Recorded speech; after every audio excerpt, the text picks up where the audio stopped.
고린도 전서는 사도 바울이 이야기를 했지만 고린도 교회의 몇몇 성도들이 아마도 거의 지도자급에 있는 성도들이 아니었을까 하는 생각이 드는데, 그 성도들이 사도 바울한테 편지를 보내가지고 이러이러한 문제들이 있는데 우리가 어떻게 해야 되겠습니까? 라고 이제 문의를 한 거에 대한 답변 형식으로 되어 있다. 이렇게 보면은 거의 틀림이 없습니다.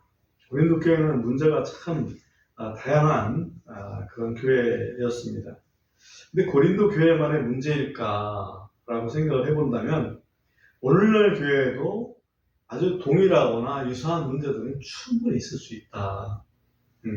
예를 들면 파벌의 문제도 있을 수 있고, 또 행음의 문제가 있을 수 있고, 또 법정 다툼의 문제도 있을 수가 있고, 또 이혼 문제도 틀림없이 있을 수가 있고, 또 어떤 만찬에 대한 문제는 크게 없을 거라고 생각이 듭니다만 그런 것도 있을 수 있고, 또 은사 문제도 있을 수 있고, 또 믿음의 교리에 대한 문제도 분명히 있을 수가 있습니다. 그래서 그런 문제들을 가만히 보면 오늘 이제 말씀의 제목이 내 인생의 주인이 누구냐는 건데, 우리 어떤 교회의 정체성, 교회는 과연 어떤 존재인가라고 하는 교회의 정체성을 망각하는 데서부터 우선 문제가 시작되는 게 아니겠는가, 이런 생각이 이 말씀을 공부하면서 많이 들었습니다. 자, 오늘 우리가 19절, 20절을 읽었습니다만은 다시 한번 19절, 20절 잠깐 보면은 19절에 보면은 너희 몸이 하나님께로부터 받은 바 너희 안에 계신 성령님의 전인 것을 알지 못하느냐, 그런 얘기죠. 그러니까 우리 몸은 우리 몸 안에 성령님이 거하고 계신다. 이거는 엄청난 얘기입니다. 어떻게 하나님이, 성령님은 성부, 성자, 성령 하나님은 삼위일체 하나님이지 않습니까? 성령님도 하나님이시고 예수님도 하나님이시고 또 아버지 하나님도 하나님이시고, 그죠? 물론 거기에 질서가 있습니다만은 그 성령님이 계신다는 것은 하나님이 우리 속에 계신다는 것과 동일합니다. 엄청난 일인데, 하나님이 우리 속에 거하신다는 얘기는 우리가 하나님의 것이라는 것을 인정해 주는 겁니다. 이거는 보통 일이 아니죠. 예를 들면 구약시대에 하나님의 것으로 들여다됐다 그러면 그거는 건들면 죽습니다. 하나님의 것이라는 건 그만큼 거룩하다는 거죠.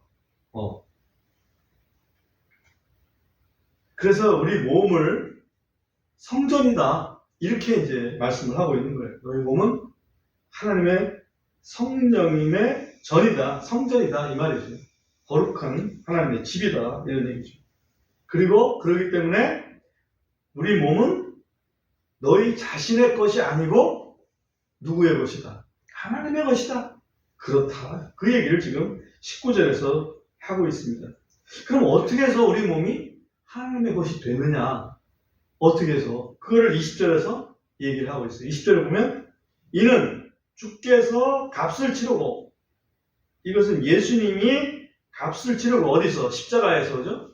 값을 치르고 너희를 사셨기 때문이라. 그러니까 우리가 하나님이 예수 그리스도의 죽음이라고 하는 그런 목숨값을 치르고 우리를 사셨기 때문에 우리는 하나님의 것이다. 그래서 그러므로 하나님의 것인 너희 몸과 너희 영으로 하나님께 영광을 돌리라. 우리 몸만 하나님께 아니라 우리 영도 하나님의 것이구나. 당연한 거 아니겠어요? 몸과 영이 따로 있나? 같이 있잖아요, 그죠? 우리 몸 안에 영이 있고 또 우리 영 안에 사실 몸이 있는 거죠. 그러니까 영과 몸이 따로 있다. 이걸 영지주의자들이 하는 얘기입니다. 그래서 영지주의자들은 영은 선하지만 몸은 악하기 때문에 우리는 몸은 이게 하나님이 몸에 있을 수는 없다. 영에 있지. 그리고 예수님도 몸으로 오셨는데도 불구하고 오신 분은 실제는 영이다. 그래서 영지주의자들은 예수님의 그 십자가의 죽으심 자체를 인정을 안 해요. 그러려면 뭐하러 예수 믿어? 예? 우리는 몸도 하나님의 것이고 우리 영도 하나님의 것이다. 몸으로 하나님을 영화롭게 하고 영으로 하나님을 영화롭게 하라 하는 게 이제 주제죠. 이게 몸으로 영화롭게 하고 영으로 영화롭게 한다는 것은 무슨 뜻일까? 어떤 뜻일까요? 쉽죠? 사실은 몸은 우리가 실제 움직이는 거예요. 우리가 실제 행동을 합니다. 그러니까 의로운 행동을 통해서 하나님을 기쁘시게 해드리는 거. 이걸 몸으로 영화롭게 한다는 얘기예요. 영으로는 뭘 할까요? 우리가? 말하죠? 영으로 말하는 겁니다. 말하고 생각하고. 직접 행동은 하지 않지만 그런 그 말과 생각을 통해서 하나님을 기쁘시게 해드려요. 이것이 이제 바로 영으로 하나님을 기쁘시게 한다. 이렇게 볼 수가 있습니다. 또 10계명에도 보면 1계명에서 4계명까지는 하나님을 향하는 거잖아요. 그 다음에 5계명에서 10계명까지는 사람을 향한 거란 말이죠. 사람을 향한 거는 눈에 보여요. 하나님을 향한 건 눈에 안 보이죠. 그 눈에 안 보이는 거를 영으로라고 볼 수 있고 눈에 보이는 것을 몸으로라고 볼 수 있어요. 그래서 결과적으로는 하나님을 보이든지 안 보이든지 간에 하나님의 뜻을 행하겠다 하는 것이 바로 하나님을 영화롭게 한다. 기본이 그겁니다. 자, 그러면 우리가 이제 읽었던 부분 오늘 몇 절부터 읽었냐면 9절부터 읽었는데요. 9절을 한번 잠깐 보겠습니다. 9절을 보면 불의한 자가 하나님의 왕국을 상속하지 못할 것이라는 것을 너희가 알지 못하느냐. 불의한 사람은 하나님의 왕국을 상속받지 못한다. 이 말은 불의한 사람은 천국 갈 수 없다. 그 얘기죠. 아이고 큰일 났네. 네? 나는 불의한 사람인데 이거 어쩌면 좋고 이렇게 얘기할 수 있습니다. 그죠? 여기 보면 속지 말라. 불의한 사람이 어떤 사람을 얘기하냐면 행음하는 자들, 우상숭배자들, 간음하는 자들, 여성화된 남자들. 여성화된 남자들은 요즘 뭐라고 그러죠? 트랜스젠더. 그죠? 트랜스젠더. 이게 트랜스젠더라는 게 말이 되냐고. 성경에도 나오는 거예요. 여성화된 남자들. 그 다음에 남자와 함께 자신을 욕되게 하는 자들. 이건 게이들이죠. 그죠? 그 다음에 도둑들, 탐욕을 부리는 자들, 술 취하는 자들, 욕하는 자들. 여러분 욕을 많이 하셨죠? 욕하는 자들. 다른 거 안 해서도 욕을 많이 했을 거예요. 착취하는 자들은 하나님의 왕국을 상속받지 못하리라. 여기에 빠진 것들도 있어요. 제가 보니까. 살인자들 7속이죠? 살인자들도 불의한 사람들. 그 다음에 거짓 증인들, 거짓 증언하는 사람들, 이 사람들도 여기 빠져 있는데 그 사람들도 아주 형편없는 사람들이고, 그 다음에 또 마술사 이런 사람들, 이런 사람들도 하나님 보실 때는 아주 그 불의한 자들입니다. 그럼 이러한 불의한 자들은 천국 갈 수 없다. 성경에 분명히 돼 있어요. 아이고, 질문. 그러면 불의한 행동을 했던 사람은 천국을 전혀 갈 수가 없을까요? 라고 이제 질문한다 이거지. 그럼 대답은 뭘까요? 아니요. 또 성경이 그런데요? 그러면 또 거꾸로 질문해요. 그러면 의로운 행동을 한 사람은 다 하나님의 왕국을, 다시 말하면 천국에 갈 수 있을까요? 둘 다 아니오시다. 왜? 로마서 3장을 잠깐 보고 보겠습니다. 로마서 3장 23절, 24절을 보겠습니다. 거기 보면 모든 사람이 죄를 지어 하나님의 영광에 이르지 못하더니 라고 되어 있습니다. 모든 사람이 죄를 지었기 때문에 모든 사람이 다시 말하면 불의하기 때문에 천국에 이르지 못했었다. 그러더니 그리스도 예수님 안에 있는 구속을 통해, 이 구속이라는 것은 대속을 얘기하는 거죠. 값을 지불하고 구원해내는 구속을 통해 하나님의 은혜로 값없이 의롭게 되었기 때문이다. 값없이 의롭게 됐다. 원래 우리가 불의한데 예수님의 대속으로 말미암아 값없이 의롭게 되었다. 이게 이제 우리가 천국에 들어갈 수 있는 조건이 되는 거예요. 자, 그래서 11절에서 보면 이렇게 얘기하고 있습니다. 다시 본문으로 와서 고린도전서 6장 11절을 보면 너희 중에 이 같은 자들이 더러 있었느니라. 사실은 전부죠. 더러 있었다고 그랬는데 영적으로 보면, 속으로 보면 더러 있었는 게 아니라 전부 있는데 겉으로 드러난 사람들은 더러 있었다 이거예요. 이렇게 나쁜 짓 사고서 예수 믿게 된 사람들이 더러 있다 이거예요. 그러나 속으로는 사실 다 있는 거지. 그러나 그런 사람들도 주 예수님의 이름으로 또 우리 하나님의 영으로 너희가 씻겨졌고 성별되었으며 의롭게 되었느니라. 이건 우리가 방금 로마서 3장에서 읽었던 그 말씀을 통해서 보면 이게 무슨 뜻인지 이해가 됩니다. 하나님의 영으로, 주 예수의 이름으로, 다시 말하면 예수님의 보혈과 성령으로, 오늘 찬송도 한번 불렀죠? 보혈과 성령으로 거듭나니, 그죠?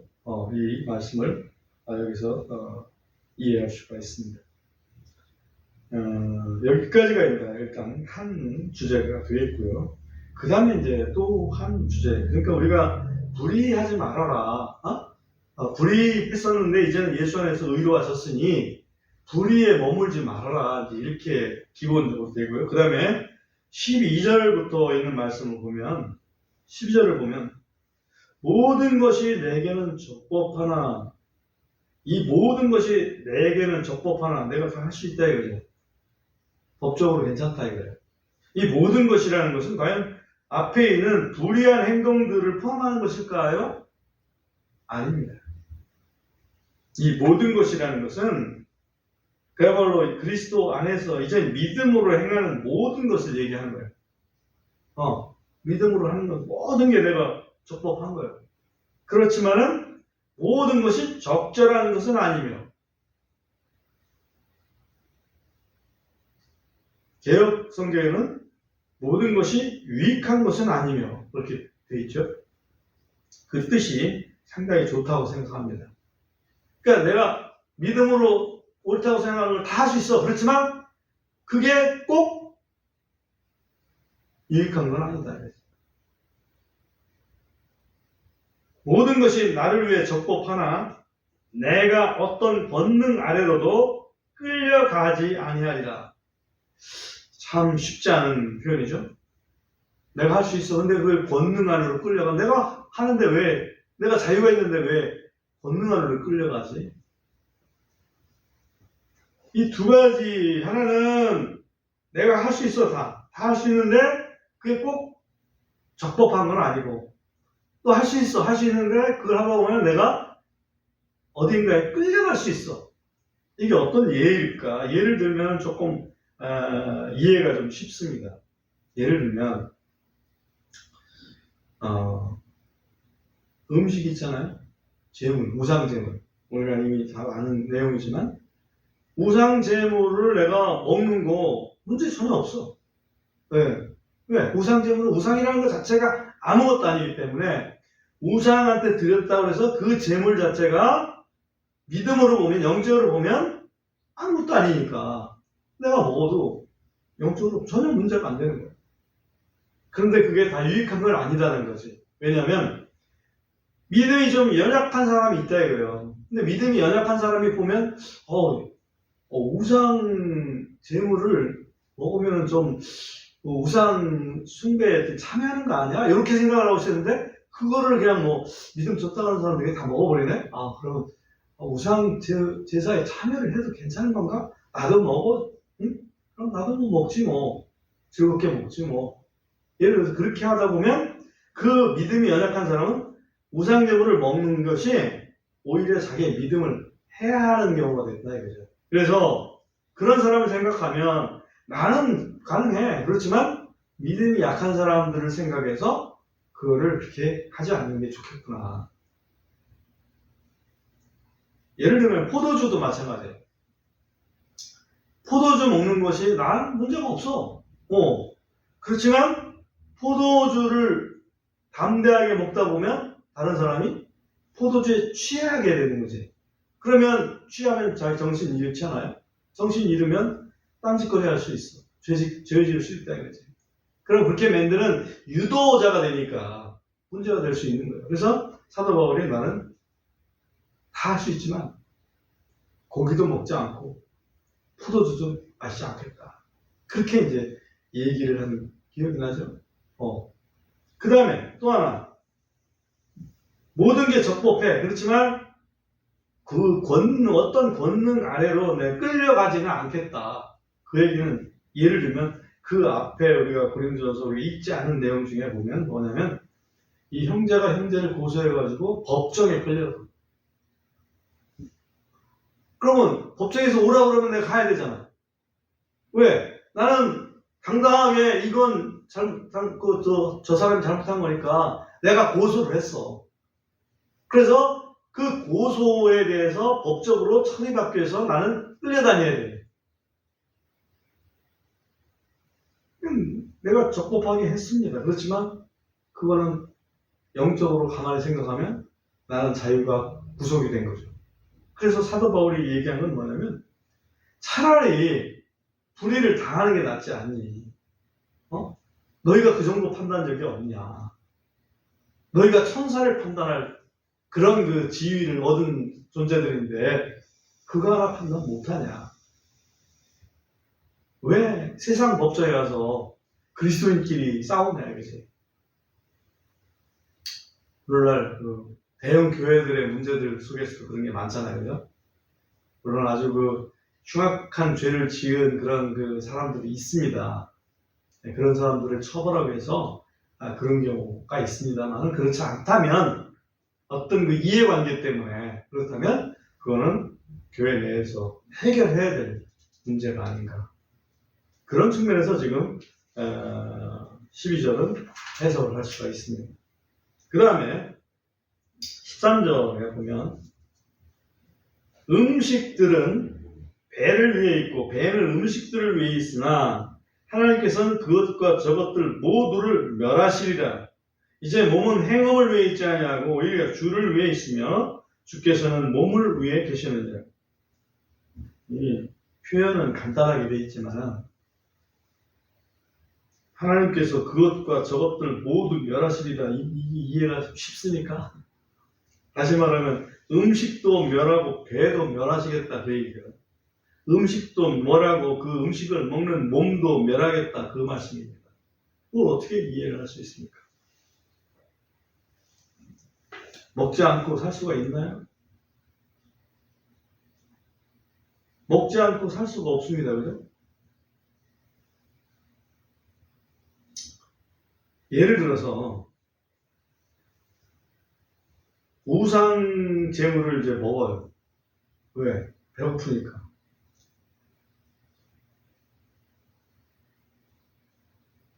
근데 배고프지 않다면 안 먹겠지. 그죠? 음식을 먹지 않고 살 수 있다면 뭐 이런 문제가 없겠죠. 그죠? 천사들을 한번 보죠. 천사들은 음식이 필요합니까? 필요 없습니다. 음식이 필요 없으니까 음식을 소화시킬 몸도 필요한가요? 필요 없습니다. 그런데 하나님은 우리 몸을 만드셨습니다. 왜 몸을 만드셨을까? 음식을 먹으라고? 아니요. 그건 하나 구체적인 거고, 음식을 먹으라고 만드신 게 아니라 하나님께서 하나님의 뜻을 이 세상 가운데서 이루라고 하나님께서 몸을 만드셨어요. 그래서 이 몸은 굉장히 소중합니다. 하나님께서 몸을 만드셨어요. 일부러 몸을 지으셨습니다. 하나님 쓸데없는 일 하신 게 아니고 틀림없이 그 몸은 가치가 있다. 우리는 몸이 사람이 영, 혼, 육으로 되어 있습니다. 그죠? 그래서 그 몸이 종로로 탈 수 있는데 영의 종로로 탈 수도 있고 혼의 종로로 탈 수도 있고 육의 종로로 탈 수도 있어요. 육의 종로로 타는 경우를 여기서는 행음이라고 표현을 했고요. 그 다음에 영의 종로로 타는 것을 주님을 위해서 일한다라고 되어 있습니다. 그러니까 우리가 하나님께서 우리 육을 만들어 주신 이유는 행음하라고 그런 게 아니라 주님을 위해서, 주님 뜻 안에서 주님께 순종하라고 그렇게 우리 육을 만들어 놓으신 거다 하는 것을 꼭 기억할 필요가 있습니다. 몸이 없으면 문제가 전혀 없을까라고 한번 생각을 해본다. 몸이 없으면, 영만 있으면 문제가 없을까? 그러면 문제 없었지 않았을까? Yes or no? 영만 있어도 문제가 있습니다. 예를 들면 사탄은 영입니다. 그죠? 왜 문제가 생겼죠? 영만 있는데 문제가 생긴다는 거지. 그러니까 이 몸이 문제가 아니에요.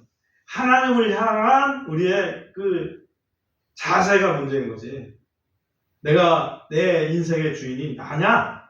아니면 내 인생의 주인이 하나님이냐? 그걸 분명히 해야 됩니다. 그러니까 내 인생의 주인을 나라고 생각하면 그때부터는 문제가 생깁니다. 그럼 내 인생의 주인이 하나님이라고 생각하면 문제될 게 없어요. 왜? 하나님이 책임져 주시니까. 14절 보겠습니다. 하나님께서 예수님을 일으켜 세우셨고, 이 말은 무슨 뜻일까요? 부활시키셨고, 또 그분 자신의 권능으로 우리도 일으켜 세우시리라. 우리도 부활시켜 주실 것이다. 우리의 몸이 지금 이 썩어질 몸으로 계속 있는 게 아니라 썩지 아니할 그런 몸으로 바꿔 주실 것이다 하는 거지. 썩지 아니할 몸은 몸이잖아요. 예수님이 부활하신 몸을 가지고도 그분은 식사를 하셨어요. 그렇죠? 그런 몸입니다. 15절. 너희의 몸이 그리스도의 지체들인 것을 너희가 알지 못하느냐. 그런즉 내가 그리스도의 지체들을 취하여 창녀의 지체들로 만들겠느냐. 이 표현이 좀 거시기하죠. 좀 순화시켜서 창기의 지체들이라든지 또는 음녀의 지체들이라든지 좀 이렇게 순화시키는 게 좀 좋지 않을까 싶은데 좀 너무 직설적으로 표현을 했습니다. 결코 그럴 수 없는 일. 16절. 도대체 무슨 말이냐? 창녀에게 결합된 자는 그녀와 한 몸인 것을 너희가 알지 못하느냐. 그렇죠? 남녀의 결합을 통해서 한 몸이 되는 것처럼 우리의 몸을 창기에게 내어주면 우리는 창기나 마찬가지다. 그 얘기입니다. 이는 그분께서 이르시기를 둘이 한 육체가 되리라. 이 결혼에 대한 얘기잖아요. 17절. 그러나 주께 결합된 자는 한 영이니라. 그러니까 주님과 결합을 하면 영적으로 하나 된다. 여자와 결합을 하게 되면 육적으로 하나 되는 건데 주님과 결합을 하게 되면 영적으로 하나 된다. 이게 엄청난 거죠. 우리는 주님과 영적으로 하나 되도록 사실은 우리를 구원해 주신 거예요. 창조하신 것도 그 이유고 우리를 구원해 주신 것도 그겁니다. 값을 주고 사신 것도 그겁니다. 그러니까 우리 인생의 주인은 누가 되어야 됩니까? 하나님이 되어야 됩니다. 그렇죠? 그래서 18절에 보면 행음을 피하라. 결론은 행음을 피하라. 사람이 행하는 죄마다 몸 밖에 있으되 행음하는 자는 자기 자신의 몸에 죄를 짓는 것입니다.